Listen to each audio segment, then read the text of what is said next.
Assalamualaikum, hai, aku Iza, dan hari ini aku bakal ngebahas tentang present continuous tense. Tapi sebelum masuk ke materi ini, aku mau ngingetin kalian nih, di masa pandemi global seperti sekarang ini, jangan lupa untuk terus cuci tangan kalian secara teratur, secara berkala, dan dengan menggunakan sabun, serta hindari menyentuh wajah kalian.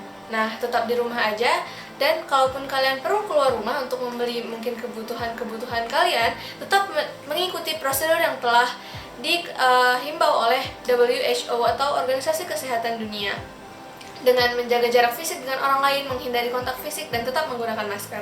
Okay, without any further ado, let's get started.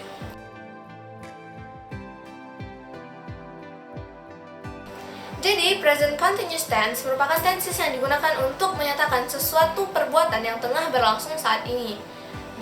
Perbuatan tersebut sedang berlangsung saat ini.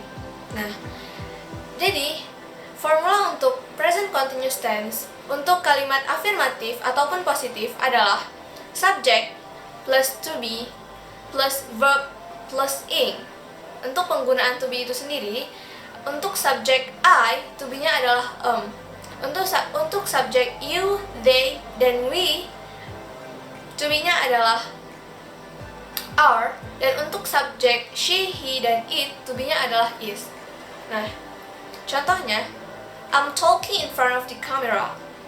I sebagai subjek, sebagai to be, talk sebagai verb, dan ing menjadi talking. In front of the camera adalah the rest of the sentences, lebih kayak penjelas gitu. Nah, contoh untuk subjek she misalnya, she's cooking in the kitchen. She sebagai subjek, is sebagai to be, cooking sebagai verb plus ing, dan in the kitchen sebagai keterangan tempat. Nah, untuk contoh subjeknya they are talking in the class. They sebagai subjek, are sebagai to be, dan talking sebagai verb plus ing. In the class sebagai keterangan tempat. Nah, untuk kalimat negatif, tinggal ditambahin kata not setelah to be. Jadi formulanya seperti ini. Subject plus to be plus not plus verb ing. Contohnya, I'm not going to the class today. I sebagai subjek, sebagai to be. Not merupakan kata untuk kalimat negatif yang artinya tidak. Going itu merupakan verb plus ing, dan to the class itu kayak merupakan penjelas kemana. Saya tidak pergi kemana hari ini. I'm not going to the class today. Saya tidak pergi ke kelas. Saya tidak masuk kelas hari ini. Nah, untuk contoh subjeknya she atau he aja deh. Untuk contoh subjeknya he, misalnya he's not playing football. He's not playing football. Berarti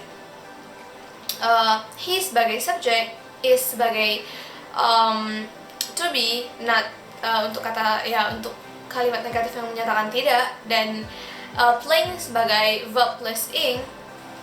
Nah, untuk subjek yang to be-nya are nih. Contohnya, we are not doing the homework, atau bisa ngomong we aren't doing the homework. We sebagai subjek, are sebagai to be, ditambah not untuk kalimat negatif, dan doing verb plus ing, dan homework sebagai objek. Nah, untuk kalimat interrogatif, to be-nya diletakkan sebelum subjek.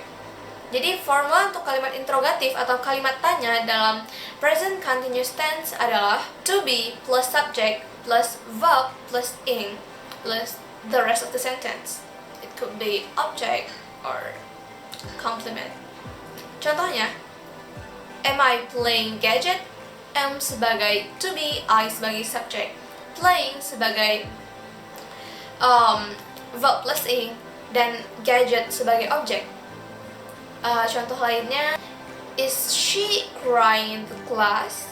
Is sebagai to be, she sebagai objek, crying sebagai verb plus ing, dan in the class itu sebagai komplement atau ya keterangan tempat. Oke, makasih udah nonton video aku kali ini, semoga bermanfaat. Assalamualaikum warahmatullahi wabarakatuh.